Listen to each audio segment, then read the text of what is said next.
Hey guys, John here.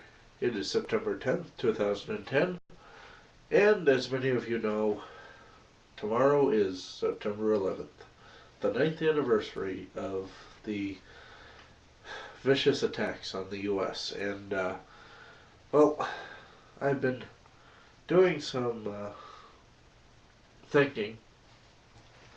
I wasn't sure what the best way to do a video like this would be.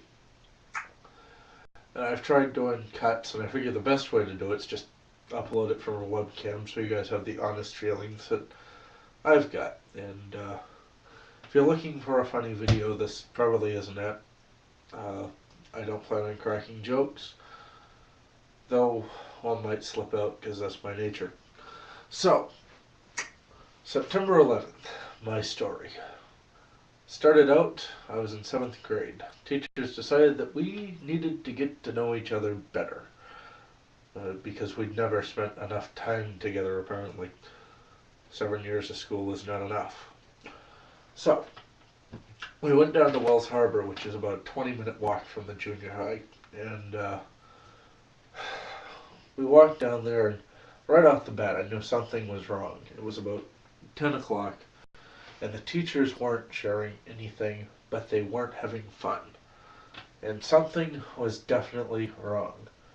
So, we went on our way. It was a field day type thing, playing games, and so we got back to the school, and they sat us down in front of the school on the grass, and I remember taking a seat underneath a pine tree because it was hot that day and it was shade. So they proceeded to tell us how the Twin Towers were blown up or hit by a plane. They weren't sure of which by two they should have known. How the Pentagon had been hit and how there was a plane down in a Pennsylvania field. And so they told us over and over and how we'll remember this moment forever, how this will be the day that changed America. Well, I had no idea what the Twin Towers were or what the Pentagon was, and I really didn't care if a plane went down. In Pennsylvania, planes go down all the time.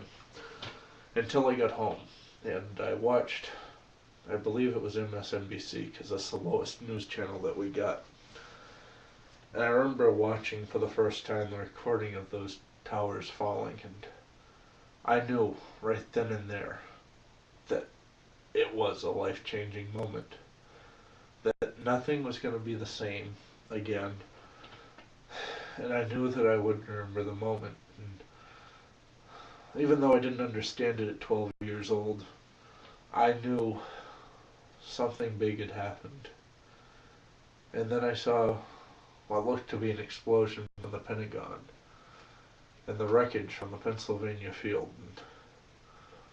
And then the stories started coming out about the people in the Pennsylvania field, and those brave souls that decided that they were going to storm the cockpit and try and take the plane back.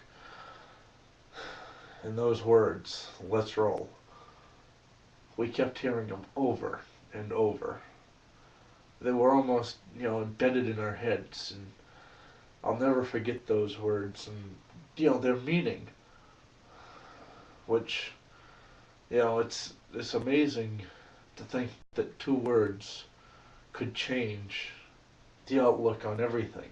They stopped the planes from hitting what was presumed to be the White House, but never confirmed. And then I think, tonight, I think of how strange it is.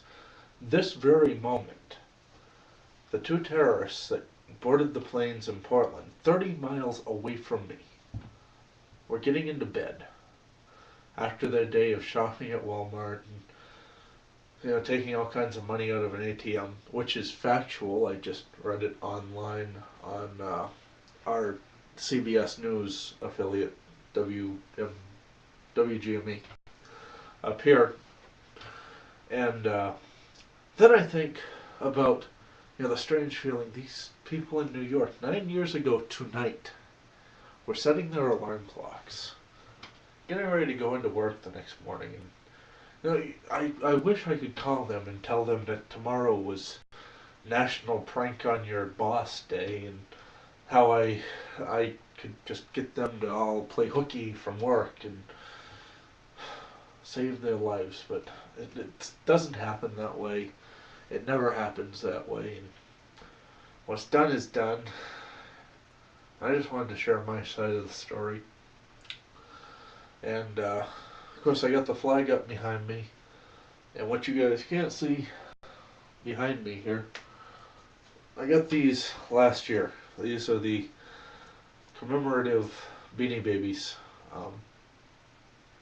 for 9/11, the fire department and the police department.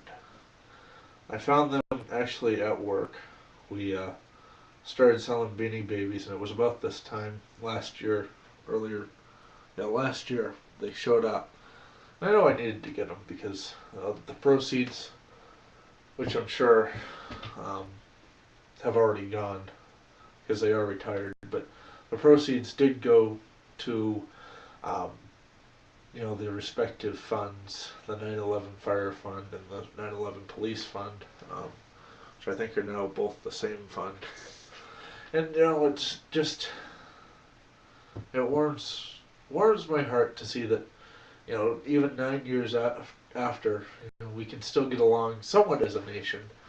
And you know we've gone through a Great Depression, now a recession. We're still a nation. We are still together. We are still not necessarily on the same page, and we don't always get along with each other, but we aren't going to kill each other over our differences like other nations would.